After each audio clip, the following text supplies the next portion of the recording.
السلام علیکم. Doctor Tariq Ismail, associate professor ہوں department of food science and technology وزٹ ملتان میں. میری P H D food science and technology میں ہے اور میں نے پوسٹ ڈاکٹریٹ سویڈن کی ایک یونیورسٹی جو یونیورسٹی سویڈن سے 2021 میں کی نیوٹریشنل سائنسز میں.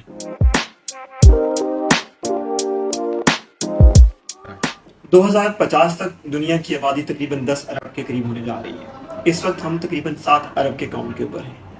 تو لگ بھگ 20 سالوں میں, اگلے 20 سے 25 سالوں کے اندر تقریباً 3 ارب اور آبادی کا اضافہ ہونے جا رہا ہے.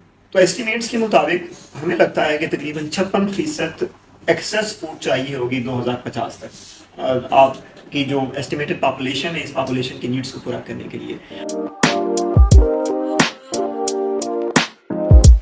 پرابلم یہ ہے کہ کیا ہم یا یہ دنیا اس حد تک جو ہماری پاپولیشن انکریز ہونے جا رہی ہے اس کی فوڈ نیڈس کو پورا کر سکے گی.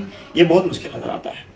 تو ہمارے جو فوڈ پروڈکشن کی میتھڈالوجیز ہیں, اس کے بعد اس کی پوسٹ ہارویسٹ ہینڈلنگ ہے, وہ اس حد تک ولنریبل ہے کہ آپ کسی بھی صورت میں اس حد تک جو ڈیمانڈ آپ کی انکریز ہو رہی ہے اس کو پورا کرنے میں پاسبلی لگتا نہیں ہے کہ آپ اسے مکمل کر سکیں.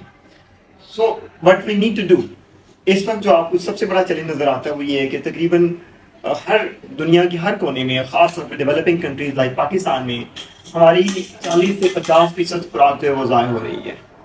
تو food science and technology actually deals with food processing and preservation. ہم چاہتے ہی ہیں کہ ایک بہتر ٹیکنالوجیکل میتھڈس اور ٹیکنیکس کے ذریعے اس ضائع ہو جانے والی خوراک کو محفوظ کیا جائے تاکہ آنے والے دنوں میں جو ہمیں ہنگر اور فوڈ ڈیفیشنسی کا سامنا ہے اس کو پورا کیا جا سکے.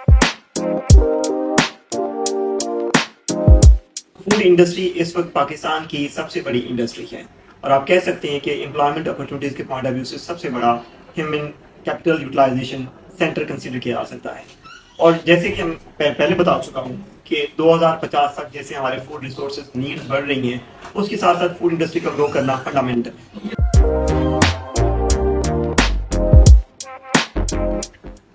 اپنے اسٹوڈنٹس, اپنے گریجویٹس کو اسکلفل کرنے کے لیے ہم نے پچھلے 10 سال کے اندر اپنی کیپیسٹی بلڈ کی ہے, ہیومن ریسورس کیپیسٹی بھی اور انفراسٹرکچر کیپیسٹی بھی. اس وقت ہم کلیم کرتے ہیں کہ پاکستان کے اندر ایک واحد انسٹیٹیوٹ ہے جس کے پاس 6 پائلٹ فوڈ پروسیسنگ یونٹس موجود ہیں اور 100% آپریشنل ہیں, اور ہم فیوچر کے اندر ان کو مزید اپڈیٹ کرنے جا رہے ہیں. ان کے اندر بہت سی ادر لائنس کو بھی انکارپوریٹ کرنے جا رہے ہیں.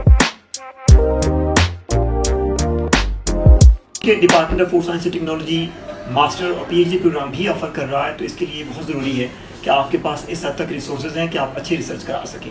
ہماری ریسرچ پرائمریلی نیڈ بیس ہوتی ہے, تو ہم انڈسٹری کی نیڈس کو, اپنے سوسائٹی کی نیڈس کو پریفر کرتے ہیں کہ کوئی اچھی ریسرچ ہو, اس پہ ہم مینیج کر سکیں. دوسرا کہ ہماری لیبارٹریز الحمدللہ بہت کیپیسیٹیڈ ہیں. اس وقت ریجن میں سب سے زیادہ فنڈز, اگر میں کہہ سکتا ہوں, میں کلیم کرتا ہوں اس بات پہ کہ ہمارے پاس سب سے زیادہ فنڈز ہیں ریسرچ کے بعد میں جو ہم انٹرنیشنل اور نیشنل ایجنسی سے ہم نے ون کیے ہوئے ہیں. So we have at the moment approximately 12 P H D funded students جن کی کہیں نہ کہیں پہ کسی نہ کسی پروجیکٹ میں فنڈیڈ ریسرچ چل رہی ہے.